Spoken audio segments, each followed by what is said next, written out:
Magandang buhay po sa inyong lahat mga kapatots. Welcome po sa aking YouTube channel. Maganda pa rin po ang bati kahit bad news po ang ating video ano. So as of now kasi ay ayan yung ating mga alaga na mga ducklings ay ayan po mahihina na naman po sila.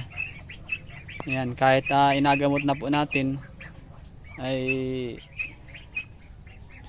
parang hindi po nakaka-recover. Patuloy pa rin po sila nanghihina. Ayan. Mga lungkutin na sila. Hindi na sila katulad nung dati na masisigla. Ayan, yung mga ganyan. Oh. Halos lahat na po ng ating sisiw ay ganyan na. Pati po yung ating nakakulong din. Yung mga itik po, siguro matibay-tibay na ito dahil mahigit 1 buwan na sila. Pero hindi pa rin natin po sigurado kung hindi sila tatabla ng parang to.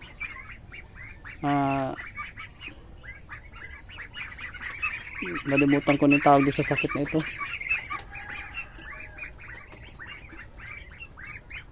Viral viral na sakit. Madaling makahawa.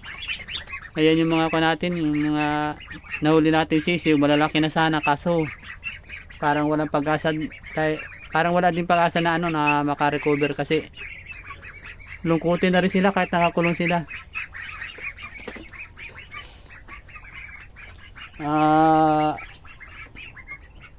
Tinatamad na nga akong alagaan sila na parang mga ko'y mga gastusan lang ako ng mga gastusan din ang laki na ng gastos ko.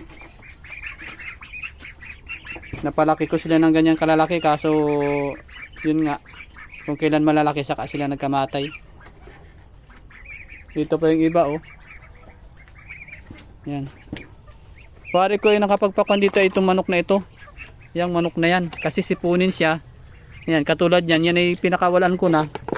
Ayan, nandiyan din naman sa kulungan ng kan. Ganun may halak siya oh. Pare ko yun ang nagdala ng virus. O nung sakit. Kahit napainom ko ng antibiotic ay parang walang resulta. Wala ako nakikita resulta. Ayan nagkuha na sila oh. Mga nagkuha na mong nagkawala ng mga liig. Mga nakaayungkot na lang. Hindi ko alam kung atuloy ko pa ito.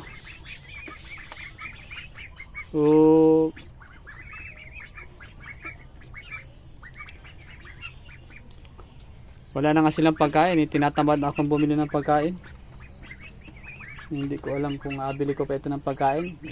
Nangihinayin ako sa pera eh. Ang laki na ng gastos ko. Nagastos ako ng halos 200 yata ang patuka sa isang araw. Ngayon ay gutom na sila oh. Nangihina ng pagkain eh.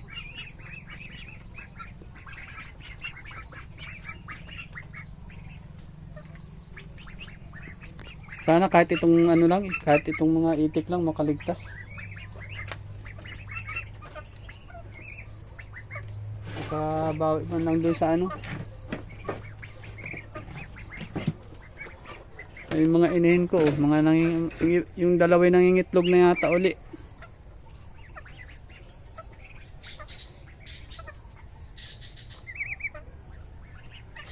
Bawagan muna natin itong mga itik. Tingnan nyo ang kung ano magiging reaksyon nila ng mga pato tingnan natin kung kakain pa ba sila.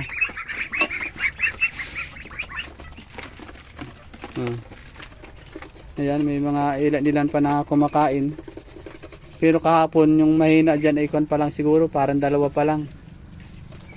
Pero ngayon, ayan na, mga nakatingin na lang sila sa pagkain.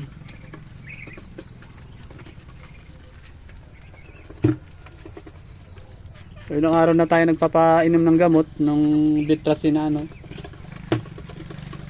Ito siya, yung Bitrasin na Ultima. Ayan. Bitrasin Ultima yung pinapainom natin sa, bali ang timpla nito ay 1 gallon per pack. So sinusunod naman natin. Kaso parang talagang walang result. Walang resulta dun sa ginagawa nating pagpapainom.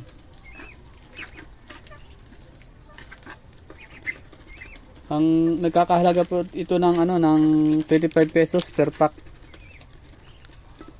So yung natin, kung susundin natin yung pagpapainom sa kanila kada yung pag naubos yung tubig na may gamot, maglalagay ulit tayo. Ay parang nag-average ako ng bali 1 gallon at 2 gallon per per day. Pero wala pa rin, parang walang resulta na maganda. So yun na po mga kapatots, update na po tayo. Ako'y nawala rin po ng gana na mag-alaga na rin nag-alaga ako ng pato para mawala-wala yung aking stress sa buhay. Pero yung pagising mo sa umaga, makikita mo na ganito kalulungkot yung yung mga alaga mo.